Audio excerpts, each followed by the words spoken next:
Of course, I'm Kelvin Miranda and I'm here, of course, sa Bubblegum Dating. Of course, makikipagbardagulan as sa kanilang guest. Kasama ko ngayon dito si, of course, Paul Salas at Faith Da Silva. Of course, wala namang iba. Kaya hali kayo, iikot ko kayo ngayon dito. Ayan, siniset up nila of course ang aming set. At nakuna na namin of course ang ilang mga sketch today. So of course, magpo-proceed lang kami sa mga susunod na sketch. Gamit ang motorsiklo ko. Of course, ayan, nakikita nyo naman, di ba?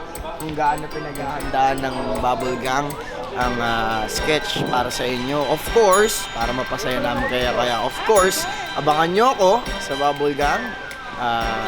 Kita-kits tayo. Yun lang po.